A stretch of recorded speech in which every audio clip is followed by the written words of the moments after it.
یہ شہر چاہتا ہے کہ یہ سب ناانصافیاں رکے اور جو نمائندہ نہیں بولتا ہے، جو پارٹیاں نہیں بولتی ہے، ان کے ساتھ نہ رہا جائے، اگر ایسا فیصلہ کریں گے تو ہم آنے والی نسلوں کو بچا سکیں گے۔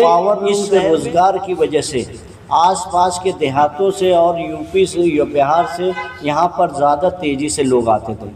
یہی بات نہال صاحب نے دیکھا اور ایکشن کے وقت جو لوگ بھی آئے تو پورے شہر میں خون میں لت پت ہو کے یہ لوگ آتے تھے اور ان کو جو یہاں پر جھوپڑ پٹیاں بسا دی جاتی تھی، ان سب کے لیے پانی ملے، ایسا ہر وقت کوشش کی گئی۔ مگر 2000 کے بعد جب نہال صاحب اس شہر کے ایم ایل اے نہیں رہے، اس کے بعد ہر فرقہ پرست تو سر اٹھانے لگا اور جو نمائندہ اس وقت بنا وہ ان کی سپورٹ کرنے لگا۔ اس لیے دادا گیری سے یہ کام کیا گیا۔ اگر ہم کو ہمارا جو آج پانی جو مختص ہے 2040 تک کا 6.5 لاکھ کی آبادی کا، آج شہر کے اندر 10 لاکھ سے اوپر کی آبادی ہو گئی ہے۔ آپ چاروں طرف دیکھ لیجئے، اگر یہ سب تھا تو کمشنر کو کیا نہیں سمجھ رہا ہے کیا اس شہر میں آبادی تیزی سے بڑھ رہی ہے؟ یا اس منسٹر جو ہے یہ نہیں چاہتا کہ یہاں پر مسلمانوں کی جو پناہ گاہ ہے مالیگاؤں شہر، وہاں پر مسلمان کی آبادی بڑھے؟ ایسا نہیں چاہتا ہے کہ وہ کھلا جو ہے ہمارے ساتھ ناانصافی کر رہا ہے، اور یہاں کے ایم ایل اے اور جو دوسری پارٹیوں کے لوگ ہیں وہ خاموش تماشائی بنے ہوئے ہیں۔ وہ یہ نہیں چاہتے کہ اس شہر میں جو بہت تیزی سے روزگار بھی دیتا ہے اور بہت تیزی سے اقلیتوں کی حفاظت کرتا ہے، تو یہ کام نہیں ہوئے۔ اس کے لیے ہر ممکن کوشش RSS اور فرقہ پرستوں کی طرف سے کی جاتی ہے۔ یہ ہماری پائپ لائن جو ہے 10 سال پہلے ہی بدل دینا چاہیے تھا۔ ابھی آیا ہے پائپ لائن کا بہانہ بنا کر ہم کو صرف کم پانی تلواڑا ڈیم سے دیتے ہیں، چنکا پور کی طرف سے ہم کو کم دیا جاتا ہے تاکہ ہم زیادہ جو ہے خراب پانی لے ہوئے، جو قدرتی طور سے اچھا نہیں ہے گرنا ڈیم کا پانی، وہی پانی ہم کو دیا جاتا ہے۔ اور ایک سازش یہ چل رہی ہے کہ اس ندی اس پار صرف ان کا ڈیم ہو جائے اور ندی اس پار ہم گرنا ڈیم کریں، یہ بھی ایک سازش ہے۔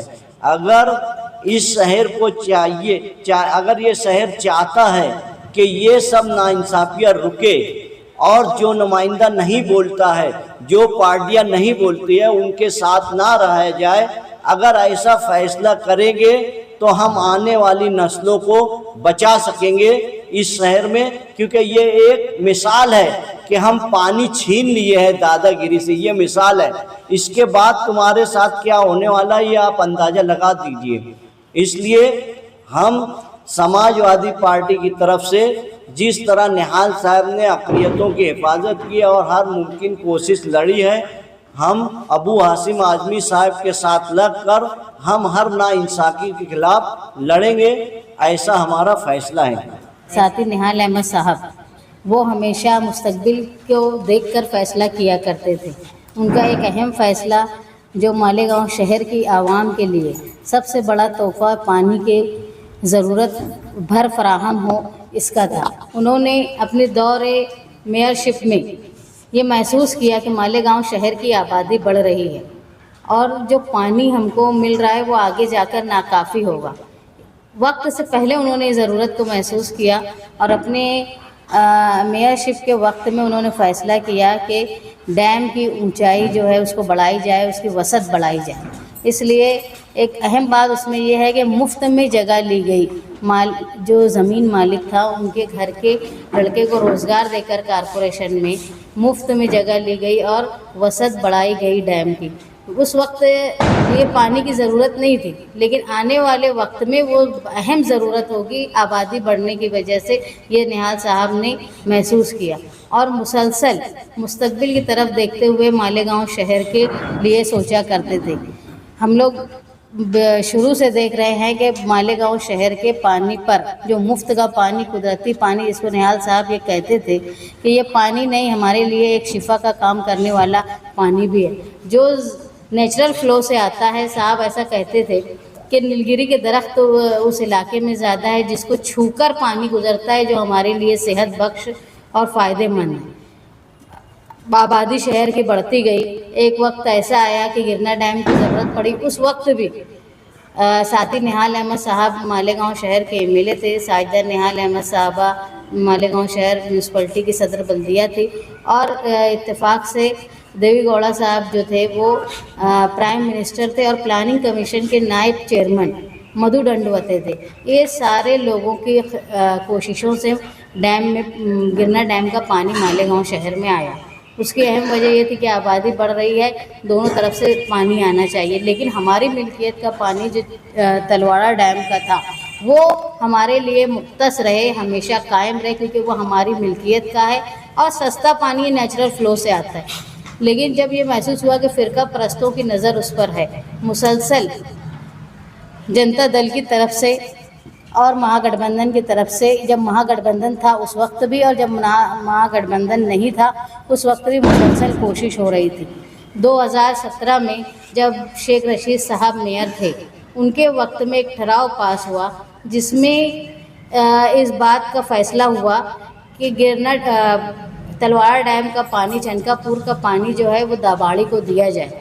اس وقت صرف مہا گٹھ بندھن کے گٹھ نیتا بلند اقبال تھے جنہوں نے مخالفت کی اور یہ کہا کہ مالیگاؤں شہر کی آبادی بڑھ رہی ہے۔ واٹر سپلائی ڈپارٹمنٹ سے پوچھا گیا کہ جتنا پانی آج مالیگاؤں شہر میں آ رہا ہے وہ مالیگاؤں شہر کی پوری آبادی کے لیے کافی ہے کیا؟ اسی وقت ڈپارٹمنٹ کی طرف سے یہ جواب آیا تھا کہ 60% کو ہی ہم پانی یا پائپ لائن دستیاب ہے جو دی جا رہی۔ تو بلند اقبال نے اس وقت اس بات کو آبجیکشن لیا تھا کہ جب تک مالیگاؤں شہر کے ہر علاقے میں ہر فرد کا ہر گھر تک پانی نہیں پہنچ جاتا، جب تک ہم ہماری ملکیت کا پانی کسی کو نہ دیں۔ لیکن وہاں اکثریت کی بنیاد پر تمام پارٹیوں نے مہا گٹھ بندھن کو چھوڑ کر تمام پارٹیوں نے فیصلہ کیا اور مالیگاؤں شہر کے پانی کو داباڑی کی طرف دینے کا فیصلہ کیا۔ ہم نے مسلسل مہا گٹھ بندھن کی طرف سے اس کی مخالفت کی۔ ساتھی بلند اقبال حیات تھے، انہوں نے لیٹر دیا، لوگ ڈیم پر گئے اور دیکھتے رہے کہ غیر قانونی پائپ لائن جو ہے وہ ہو رہی ہے کیا۔ کئی بار ایسا ہوا کہ جب خدشہ ہوا تو اس کو ہٹانے کا کام، پولیس کیس کرنے کا کام، کمشنر کا گھیراؤ کرنے کا کام۔ اس کے بعد جب میں گٹھ نیتا بنی مہا گٹھ بندھن کی تو ہم لوگوں نے بھی خط دیا اور یہ معلوم کرتے رہے کہ ہمارا پانی غیر قانونی طور پر دوسری علاقے کو نہ دیا جائے۔ ہمارا پانی دینے سے مخالفت نہیں تھی، ہمارا یہ کہنا تھا کہ آج ان کے پاس وسائل زیادہ ہے، منسٹر ہے وہاں، وہ چاہے تو وہ اپنی جگہ لے کے اپنا خود کا ڈیم بھی بنا سکتے ہیں۔ لیکن فرقہ پرستوں کی نظر جو تھی وہ مالیگاؤں شہر کے پانی پہ تھی۔ ابھی ہماری معلومات کے مطابق ایگریمنٹ ہو چکا ہے۔ میں جو سمجھتی ہوں، یہ جو معلومات لی گئی ہے کہ جب واٹر سپلائی کی میٹنگ یا پاٹ بندارے کی میٹنگ ہوتی ہے تو وہاں پر تمام اس علاقے کے جس علاقے کا سوال ہوتا ہے وہاں کے ایم ایل ایز کو بلایا جاتا ہے۔ مجھے حیرت ہے کہ کیا مالیگاؤں شہر کے سینٹرل کے ایم ایل اے کو بلایا نہیں گیا، اور اگر نہیں بلایا گیا تو انہوں نے آبجیکشن کیوں نہیں لیا، اور اگر بلایا گیا تھا تو وہ حاضر کیوں نہیں تھے۔ اہم بات یہ ہے کہ اگر بلایا نہیں گیا تھا تو انہوں نے اس بات پر سنجیدگی سے سوچا کیوں نہیں کہ مجھے بلایا کیوں نہیں جا رہا، جبکہ پانی کا ڈیم کا تلواڑا ڈیم کا ایشو ان کے سامنے تھا۔ ان کو اس بات کو سمجھنا چاہیے تھا، معلومات لینی چاہیے تھی کہ مجھے بلایا نہیں جا رہا ہے یا وہ جا نہیں رہے ہیں جان پوچھ کے۔ یہ ہمارا ان پر الزام ہے کہ مالیگاؤں شہر کا جب سارے برخاست ہو گئی کارپوریشن، پہلے ایسا تھا کہ جب ہم لوگوں نے پانی پریشد کی اس کا اتنا وزن ہوا مالیگاؤں شہر کے، ہم نے 100 سرکردہ افراد کو بلایا تھا، لیکن وہاں 100 سے زائد سرکردہ افراد تھے۔ اس کا جو وزن ہوا، جس کی جو طاقت بنی کہ منتری ہونے کے بعد بھی ایگریمنٹ کرنے اور فیصلہ کرنے کو وہ لوگ ڈرتے تھے۔ جب میٹنگ کلیکٹر آفس میں ہوتی تھی تو عوامی نمائندوں کے ساتھ ساتھ دوسرے شہر کے لوگوں کو بھی، نمائندوں کو بلایا جاتا تھا کہ فیصلہ ان کے سامنے ہو۔ لیکن جیسے ہی کارپوریشن کا ٹرم ختم ہوا وہاں صرف عہدیدار جو بچے نمائندے، عوامی نمائندے، وہ ایم ایل ایز تھے۔ اور مجھے حیرت ہے، یا شہر کو اس بات پر غور کرنا چاہیے کہ شہر کے نمائندے نے وہاں پر غیر حاضری کیوں رکھی، اور اگر ان کو نہیں بلایا گیا تو وہ انہوں نے اس بات کو غور کیوں نہیں کیا کہ ایسا کیا فیصلہ ہو رہا ہے جس کو چھپایا گیا ہے یا وہ جان بوجھ کر نہیں کیا.